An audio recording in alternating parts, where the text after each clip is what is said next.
এটাতে আপনার নাম, ফোন নাম্বার আর আজকের তারিখ লিখে সইটা করে দিন। না, কোথায় একটা ভুল হচ্ছে। আমি ক্যাশেতে নেবো, আমি ইনস্টলমেন্টে নেবো না কিন্তু। আরে না, তার জন্য না। বিশ্বকর্মা পুজোর দিন আমাদের দোকানে একটা লাকি ড্র হবে। যার নাম্বারে যে প্রাইজ উঠবে সে সেটা পাবে। অনেক বড় বড় প্রাইজ আছে, scooter, washing machine, cooker, mixer, আর বাম্পার প্রাইজ 50 লাখ টাকা। কত টাকা বললেন? লাখ, 50 লাখ। 6 বছর ধরে এই বাম্পার প্রাইজটা পড়ে আছে, কেউ পায়নি। আমাদের মতো মানুষের কপালে শিখেই ছেড়বে না। না না, খালি হাতে আমরা একেবারে কাউকে ফেরাই না। এক সেট কফি কাপ অন্তত পাবেন। ও আচ্ছা। কার কপালে কি লেখা আছে কেউ জানে না। হয়তো ওই পুরস্কার বিশেষ কারোর জন্য অপেক্ষা করছে, যাকে মহাদেব বেছে নেবেন। ভিড়ের মাঝে আপনিও নাম লিখিয়ে দিন। কে বলতে পারে আপনি হয়তো সেই লোক।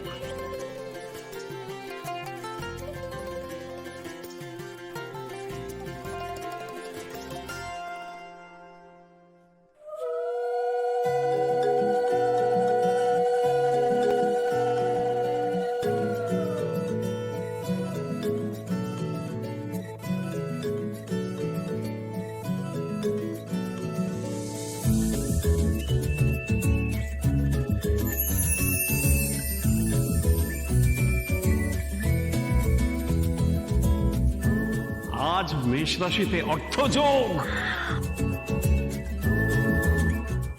ভিজিটিং কার্ড এইটা দেখেছো বাবা? আমি ভুল জায়গা থেকে ভুল জিনিস বেরিয়েছে, ওটা ওর মধ্যে নেই, আসল জিনিসটা এইখানে আছে। ট্যান ট্যানা, এইটা হলো লাকি ড্রয়ের কুপন। জিতলে নগদ 50 লক্ষ টাকা। দেখি দেখি দেখি দেখি আমাকে দেখাও। ওরে বাবা, এই এটা কোত্থেকে পেলে গো? বাবা দেখুন দেখুন। এই যে তুমি টিফিন বক্স আনতে দিয়েছিলে, টিফিন বক্সটা, ওই দোকানে যে জিনিস কিনবে তার সঙ্গে সে একটা কুপন পাবে। সেই কুপনগুলো দিয়ে বিশ্বকর্মা পুজোর দিন একটা লাকি ড্র হবে। সেই লাকি ড্রতে যে বাম্পার প্রাইজ পাবে সে পাবে নগদ 50 লক্ষ টাকা। 50 লাখ! হ্যাঁ, আর এই 6 বছর ধরে কেউ এই বাম্পার প্রাইজটা পাইনি, এবার আমি পাবো। তুই কি করে জানলি যে তুই এইটা পাবি? তুমি আজকে যাওয়ার আগে কি বলেছিলে? সাবধানে যাস। না না, তার আগে তুমি কি বলেছিলে? তার আগে ওই ধনপ্রাপ্তি আছে আজকে আমার। দোকানে যখন এই কুপনটা পেয়েছি, ওই দোকানে একজন মহাপুরুষ ছিল, উনি আমাকে বললেন এই টিকিটটা পড়ে আছে, বাম্পার প্রাইজটা পড়ে আছে, আপনি পাবেন বলে। কি বলছো গো? হে, তো একেবারে লাখের মধ্যে একজনের ভাগ্যে থাকে। হ্যাঁ, মহাদেব, মহাদেবের কৃপা ছাড়া এ তো সম্ভব হতো না গো।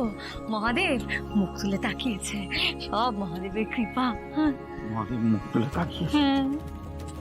এবার আমাদের সত্যিই ভাগ্যের চাকা ঘুরে যাবে।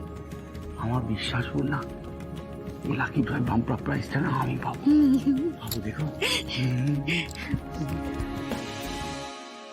আমিও চাই ভগবান আমাদের দিকে একবার মুখ তুলে তাকাক, একবার তোমাকে নিয়ে গর্ব করে কিছু বলার সুযোগ করে দিক আমার।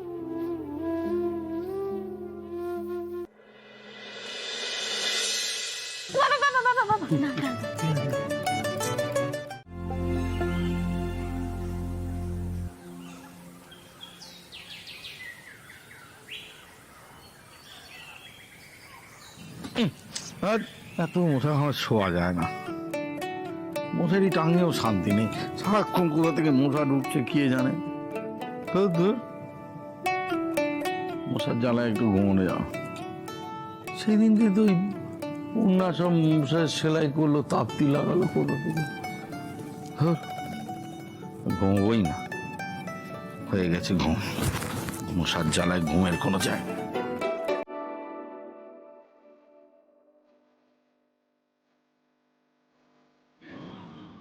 ও বাবা,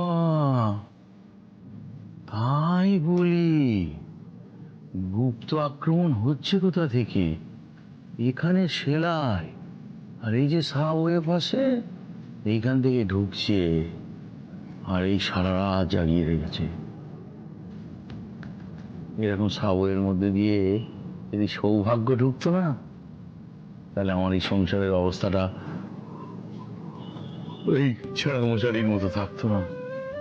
কিন্তু কি করা যাবে, এদিকে ফুটো, এদিকে ফাটা, এদিকে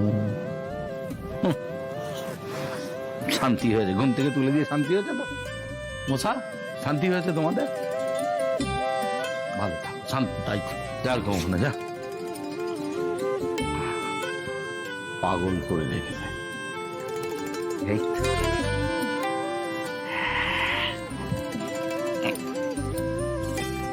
উফ, এই যে কার ভাগ্যে আছে একবার যদি আমার ভাগ্য ফুলে ঢুকে যায় না, ও আমার জীবনের যত ফুটো ফাটা আছে সব সারিয়ে ফেলব।